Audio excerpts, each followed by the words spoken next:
you know Jesus wasn't born on December 25th.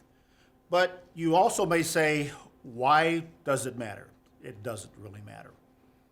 Look up in any history book, any story giving the details about Christmas, Christ's birth. Most people understand that he was not born on December 25th. What most people don't really understand is that you can know from the scripture why he was not born on December 25th, and there's an important reason why that does matter. The story is very simple. When you look into the book of Matthew, and especially in the book of Luke, the accounts of the birth of Jesus Christ, you are struck with two very common sense items. First of all, that it tells you that the shepherds were still in the fields with their flocks on the night Jesus was born. Now, anyone who's traveled to the Middle East, anyone who even watches today's news, knows that sheep are not going to be in the field at this time of year. Just a few days ago, Jordan and the state of Israel and that whole region there had several inches of snow dumped upon it in a storm that is not too infrequent, does happen in that part of the world. It is more of an arid desert area, but they do get snow, and it does get cold in the wintertime. The idea that sheep would have been with their shepherds in the fields is not one that really matches up with the timing of December 25th and the account that we have. There's another reason.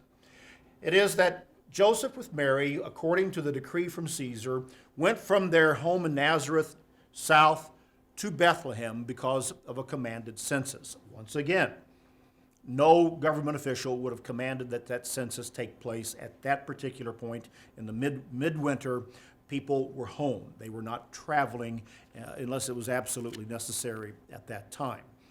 When you look at what the scriptures do tell us and the accounts of the birth of Jesus and John the Baptist, both being about 6 months apart, John the Baptist being born, according to what we can discern from Scripture and understanding that period of time, near the end of March.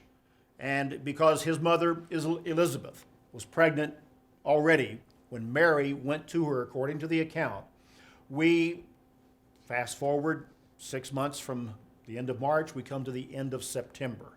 When was Jesus born? The early fall, late September. Early October, as we on our calendar today, that autumn period is the most likely time, according to the scripture, according to what we know about the timing of Mary's pregnancy and that of Elizabeth's pregnancy, her cousin.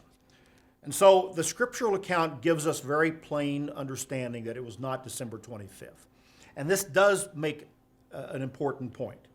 The birth of Jesus Christ was and is vitally important to the story of God, the Bible, and salvation.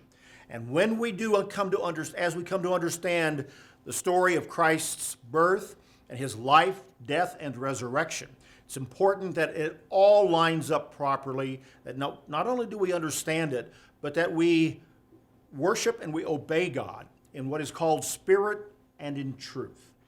The worshipers of God, the people of God, are going to do so.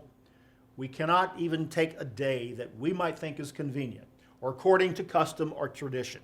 December 25th, the middle of winter, for all of the known reasons, its connection with paganism, it being the time of a winter Saturnalia, time of the winter solstice, and connected with all of the pagan worship of the ancient world, we cannot take that day, put it on the event that the Bible describes, when there is no clear instruction to do so in the first place, and then claim to be worshiping God in spirit and in truth.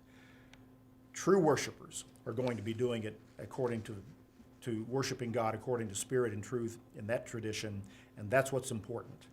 Get that right, and we're on the road to understanding who Jesus was and why he was born. That's BT Daily. Join us next time.